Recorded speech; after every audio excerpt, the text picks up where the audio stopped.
About the future of work and trying to understand the role co-working plays within that. And as Leslie said, I also work a little bit with Hub Australia on organisational design, etc. So when she said, well, what do you want to talk about? I spend a lot of my time talking about the patterns that are projected over the next few decades. But I thought it'd be interesting to talk a little bit about the past and how the future has been thought about in the past. I'm trying to understand the role co-working plays as a sort of institution of the 21st century. And as I was walking up here, I thought about a monument just a few blocks away in front of RMIT University. It's a tribute to the 8-hour day. Some of you might know it, some of you probably passed it by without really paying a lot of attention, right? But there was this moment in 1856 when a bunch of construction workers in Melbourne put down their tools and marched on Parliament House and demanded the 8-hour day. So it was 8 hours of work, 8 hours of sleep, 8 hours of rest, right? Sleep, rest, leisure. And it became the sort of foundational template for the 20th century in many ways, right? The 9 to 5 day, the 5-day working week with the 2 days off. And I think a more significant life sort of pattern, which is that we're born and we spend the first sort of 18 years, maybe 23 years learning and being kind of pre-productive, right? And then we spend these few decades being productive and the factory or the office or wherever it is. And then there's this funny post-productive period called retirement, where you play cards or play golf or whatever people do. And this is sort of a deep idea that permeated most Western economies, most of our societies. And I think it's really, we can say it's really breaking down. It might have made sense, the idea of retiring when you were 65 might have made sense when the life expectancy was 67. But I know my mum's in her 60s and she's, beekeeping and gardening and got no. If I said you're post-productive now, she'd be very offended. So what I wanted to do was talk about some of the deeper shifts, that have happened historically around how work is done and where work is done. So Gerhard Lenski in the 70s, a little academic, he talked about 5 major techno-economic stages, right? So humanity over the last 50,000 years has moved from a foraging stage where the place of work in a sense was the forest to a horticultural phase where it became the kind of garden, the digging stick, to an agrarian phase where the field was the place of work, to an industrial phase and to an informational phase. Now each one of these large kind of eras was enabled by a particular kind of technology and accompanied by a series of kind of cultural institutions. Yeah? So in the agrarian phase we had writing and we had the plough. And there were detractors back then. I mean, Socrates was probably the most famous one. Socrates didn't write anything down. He wouldn't be on Twitter if he was around today. Probably wouldn't be on email. Because he argued that writing was like would lead to the slowness of mind of people of the era.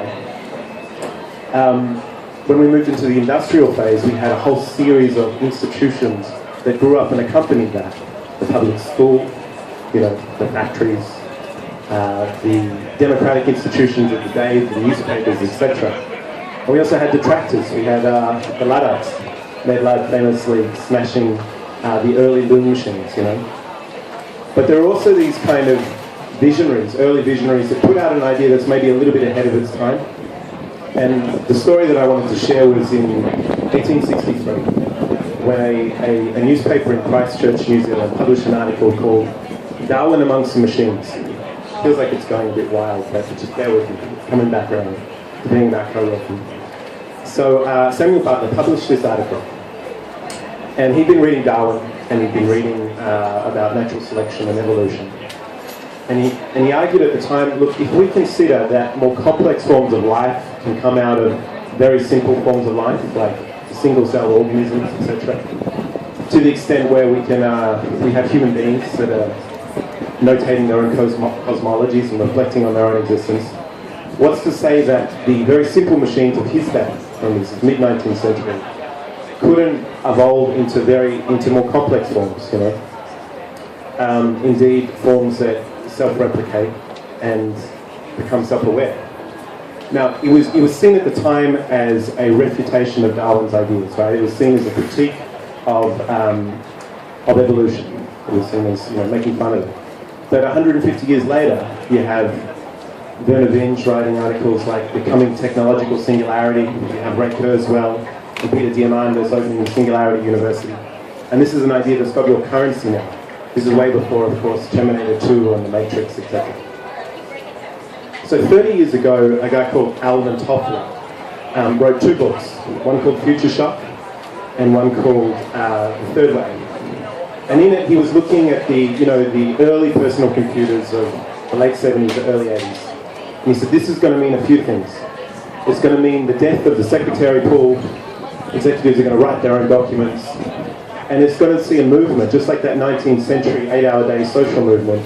It's going to see a movement where people demand to work from home. I mean, he also said that we have space colonies and undersea colonies by now, so you can't get everything right.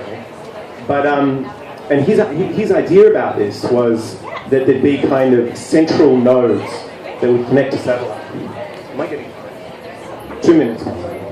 I'm rounding up to the big finish, right? Because he could see this as a social demand, a social trend, but he hadn't foreseen the internet and wireless devices, right? So he couldn't work out how it would happen, he just thought it would.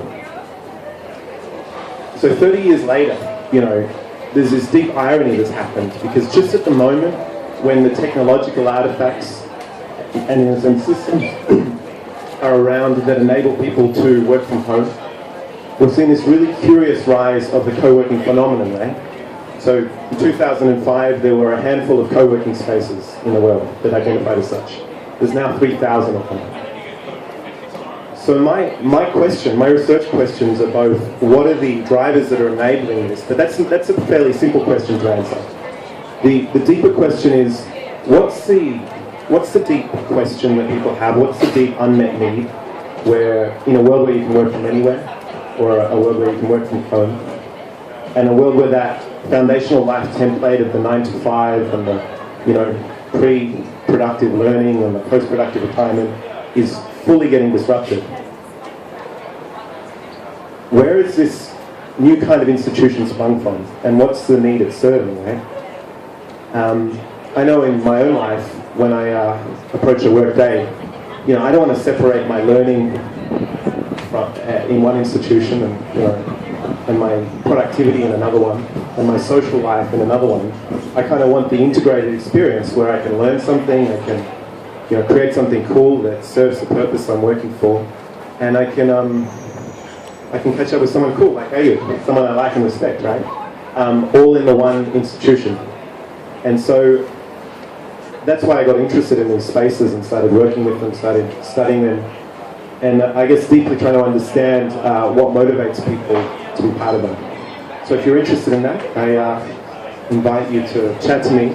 But also, just question, what does the future of work hold for you? Thank you.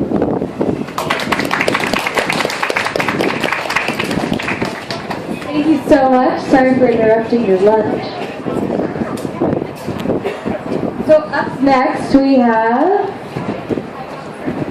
Beck McHenry from B Corp Australia in the projection room.